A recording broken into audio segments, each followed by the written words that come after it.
नमस्कार दोस्तों, मैं नरेंद्र स्वागत करता हूँ आप सभी का फिर से डिफेंस रिएक्शन चैनल में। और आज हम फिर से बसंत धवन सर के एक वीडियो पर रिएक्शन देने वाले हैं, जिस वीडियो का टॉपिक है USA takes U turn on Pannu case after Russia statement, this is why Russia is so important. जिस तरह से अभी रसिया के स्पोक्समैन ने यूएसए जिस तरह से इंडिया पर इल्जाम लगाते उसके डिफेंस में आया और जो हिस्ट्री को करेक्ट करने की कोशिश की।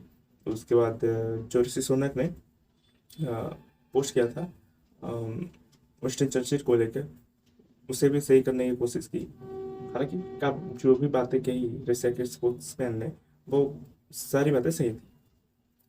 उसके बाद यूएसए का क्या यू टर्न आया है देख लेते हैं। उसके बाद जो है मैं अपना ओपिनियन दूंगा।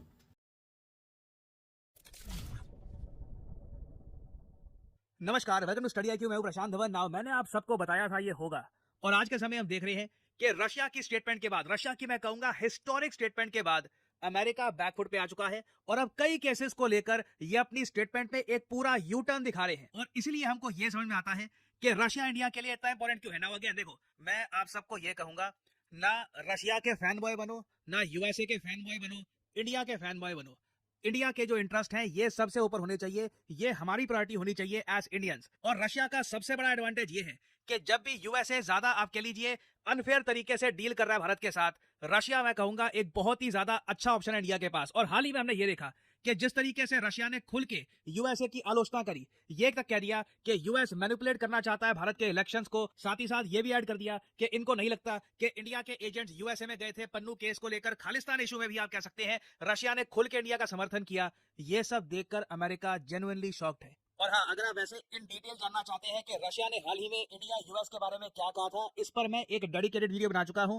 करीब 6.5 लाख लोगों ने देखी थी ये video. US wants to hurt India during elections, ये रशिया की स्टेटमेंट थी। यहाँ पे आप देख पाएंगे US trying to destabilise India. ये वीडियो आपको मिल जाएगी स्टडी आईक्यू पर। अगर आपको नहीं मिलती तो टेलीग्राम का मेरा एक चैनल है, इसका जो लिंक है आपको मिल जाएगा डिस्क्रिप्शन में, वो आप ज्वाइन कर सकते हैं। वहां पे मेरी जो सारी वीडियोस हैं उनका एक प्रॉपर ऑर्डर में आपको एक सीक्वेंस मिल जाएगा, ताकि आप कोई भी वीडियो मिस ना कर पाए। तो जैसे मैंने आपको बताया था, मुझे लगता नहीं है कि यूएसए को उम्मीद भी थी कि रशिया अचानक से पन्नू के केस को लेकर इंडिया का इतना बड़ा समर्थन कर देगा। ऐसी स्टेटमेंट्स रशिया की तरफ से आएंगी। और मैं यहां पर यह भी कहूंगा, यूएस एक ग्रेट नेशन, ग्रेट मैं इसलिए कह रहा हूं पावरफुल होने के हिसाब से, मॉरलिटी के हिसाब से नहीं कह रहा कि मॉरली काफी एक डूबियस कंट्री है, मगर पावरफुल कंट्री यूएस इसलिए बना है क्योंकि ये बहुत एक्टिव रहते हैं। इनको जहां दिखता है कि गलती हो गई, थोड़ा मामला हाथ से निकल रहा है, इमीडिएटली ये यू टर्न लेते हैं और अपनी गलती को ठीक करने की भी कोशिश करते हैं। और यूएसए ने हाल ही में किया यही। जैसा ही इन्होंने ये देखा कि रशिया अब खुल के इंडिया के सपोर्ट में आ रहा है, यूएसए के जो एम्बेसडर हैं एरिक गारसेती, इन्होंने अपनी पूरी ट्यून चेंज कर दी। इन्होंने मणिपुर, खालिस्तान इशू, कई और इश्यूज को लेकर इतनी सॉफ्ट वाणी से भारत के बारे में बात करी है, ये भी आपको दिखाऊंगा। मगर सबसे पहले तो ये आर्टिकल आप देखिए, सबसे ज्यादा इंपॉर्टेंट ये है, यूएस अब कह रहा है वी आर कंप्लीटली सेटिस्फाइड। जो भी इंडिया की अकाउंटेबिलिटी है उसको लेकर वी आर सेटिस्फाइड। लोग सोच रहे थे कि पन्नू के इशू को लेकर लड़ाई हो जाएगी इंडिया यूएस के बीच में, no not at all. India और यूएस बिल्कुल आराम से अपना रिलेशन आगे बढ़ा रहे हैं। ये बात जो एरिक गारसेती ने कही है, ये जो छोटी सी क्लिप है, ये मैं चाहता हूं आप देखें। Yeah, when I was referring to a relationship that might have bumps along the road, this would be potentially the first big fight, right, in a relationship. And so far, knock on wood, I would say the administration is satisfied with the accountability that we've demanded on this. कमाल है।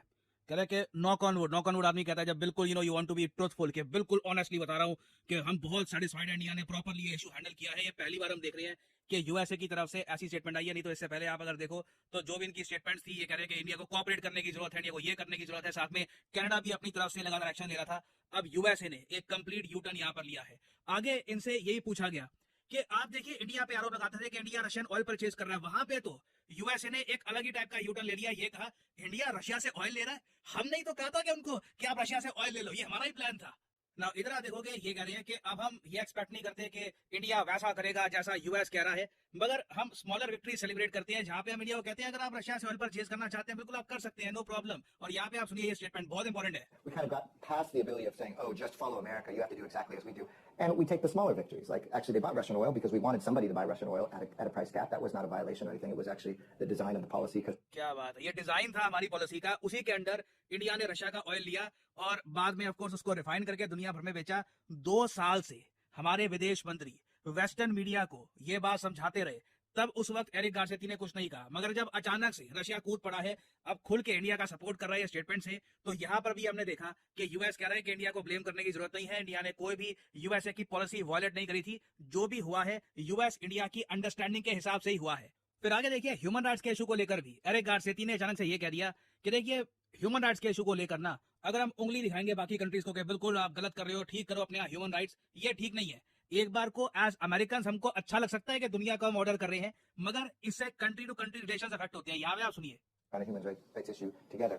But if America only becomes the finger-wagging government around the world, it might feel good, and it sometimes is the right thing to do.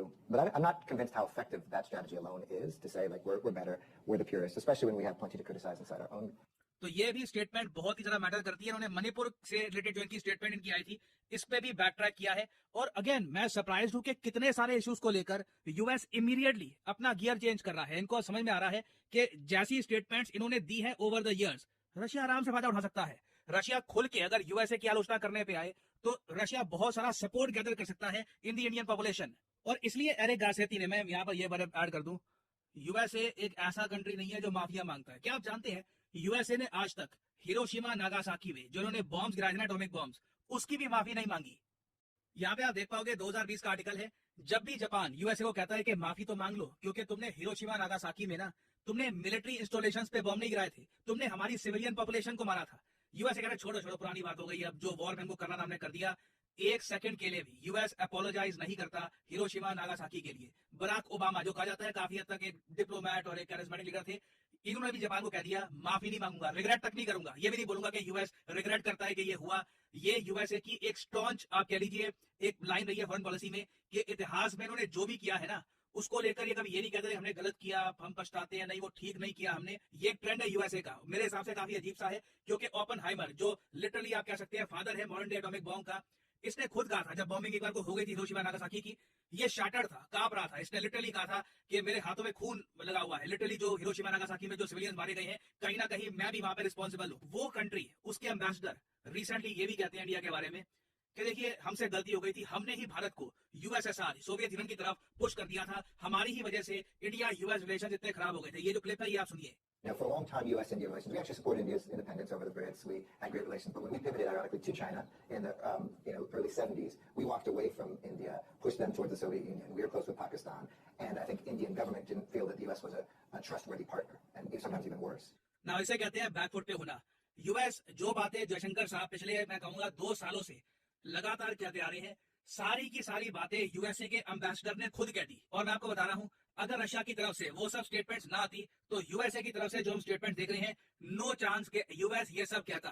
तो अपने आप में देखिए कुछ हद तक आप रिस्पेक्ट भी कर सकते हैं यूएसए की अलर्टनेस, किस तरीके से माहौल देखते ही ये अपनी स्टेटमेंट्स चेंज कर देते हैं, स्टांस चेंज कर देते हैं। But at the same time आप समझ गए होंगे कि यूएसए के साथ रिलेशंस मेंटेन करते हुए रशिया की इंपॉर्टेंस हमेशा इंडिया के लिए बढ़ती रहेगी। जहां पे यूएस ने देख लिया कि इंडिया रशिया रिलेशंस अब कंप्लीटली टूट चुके हैं, यूएस आप देखिए बिल्कुल अलग टोन में ही बात कर रहा होगा, इंस्ट्रक्शन दे रहे होंगे ये हमको, बातचीत कम हो रही होगी। तो ये अपने आप में मैं कहूंगा बहुत इंपॉर्टेंट जियोपॉलिटिकल लेसन है हम सबके लिए कि how important Russia is in India's foreign policy. और फाइनली यहाँ पे मैं आपसे सवाल पूछूंगा, हाल ही में कौन सा वो अंतरराष्ट्रीय संगठन है, एक ग्रुप है, जिसने पहली बार इतिहास में पहली बार एक कानून बनाया है वायलेंस अगेंस्ट वुमेन को रोकने के लिए? नहीं तो कभी एक इंटरनेशनल संगठन ने इस टाइप का लॉ नहीं बनाया था। बताइए हाल ही में ये किसने किया है? European Union, African Union, BRICS countries या फिर आसियान देश? कमेंट सेक्शन में करिए उत्तर। जो लोग सही आंसर देंगे उनकी कमेंट को मैं हार्ट दे दूंगा ताकि बाकी लोग समझ पाए कि सही उत्तर क्या है। तो दोस्तों वीडियो जी खत्म, और किस तरह से यूएसए गिरगिट की तरह रंग बदल रहा है ये अब हम देख रहे हैं। हालांकि यूएस, जैसे प्रशांत धवन सर ने कहा कि यूएस कभी माफिया नहीं मांगता, लेकिन भारत के केस में वो कहीं ना कहीं रिग्रेट फील कर रहा है कि हमने पाकिस्तान का साथ दिया वार में, स्पेशल 1971 हो गया और जो भी बस हो। और ज़्यादातर सपोर्ट जो पाकिस्तान के साइड ही रहा, ना कि भारत के तरफ। और काफ़ी बार पाकिस्तान लोग ये कहते हैं कि इंडिया सुपर पावर बन रहा है क्योंकि उसका साथ यूएसए दे रहा है, जबकि इतिहास में देखा जाए तो फुल्ली सपोर्ट था यूएसए का पाकिस्तान के साथ। उसके बाद भी जो आज पाकिस्तान का हाल है आप देख सकते हैं, पाकिस्तान ऑक्युपाइड कश्मीर में रैलियां निकल रही है ताकि इंडिया के साथ मर्ज किया जा सके, है ना। मतलब कमाल है यार। कम से कम जापान वाला केस जहाँ पर यूएसए को माफी तो मांग लेनी चाहिए, क्योंकि वहाँ पर लाखों करोड़ों लोग मारे गए थे और वहाँ पर परमाणु हथियार का भी इस्तेमाल करते थे। सच कहूँ तो भारत भारत कहीं ना कहीं एक लकी कंट्री रहा, वरना अगर 1990s में अगर यूएसए भारत का साथ देता तो हम सही से यूएसए को जान नहीं पाते जिस तरह से अभी यूएसए अपना दोगलापन दिखा रहा है। हालांकि अभी दिखा रहा है तो हम जान जाते हैं कि किस तरह का कंट्री है लेकिन काफ़ी देर हो जाती। और अगर रसिया ना होता हमारे साइड तो आज भी जो ये यूएसए ने कहा कि ये सब हुआ उनमें से कुछ भी ना कहता, है ना। तो कहीं ना कहीं फॉरेन पॉलिसी में हम लकी तो है। यूएसए रिग्रेट कर रहा है आपने जो काम किए हैं पास में भारत के साथ, और जो भी इन्होंने यू टर्न लिया है क्रिकेट की तरफ रंग बदला है, ये तो मतलब कमाल ही है। जिस तरह से कुछ महीने 1-2 महीने पहले ही ये इंडिया को आदेश देते हुए दिखाई दे रहे थे और आज ये सब वापस लेते हुए दिखाई दे रहे हैं। और क्या क्या स्टांस चेंज कर लिया यार इन्होंने, मतलब क्रिकेट से भी ज़्यादा जल्दी ये रंग बदल लेते हैं। तो ऐसे दोगले कंट्री के साथ अलाई, हालांकि भारत के डिक्शनरी में अलाई और ऐसे देश के साथ कोई अलायंस ये तो नामुमकिन है। हालांकि भारत के डिक्शनरी में कंट्री बेसिस में हालांकि सब तो नहीं है, लेकिन जो भी रसिया ने भारत के लिए किया ये तो कमाल है। इस वजह से यूएसए पर प्रेशर पड़ रहा है, ये भी देखने लायक है। तो देखते हैं आगे और क्या क्या घटनाएं होती। तब तक के लिए नमस्कार, जय हिंद, जय भारत।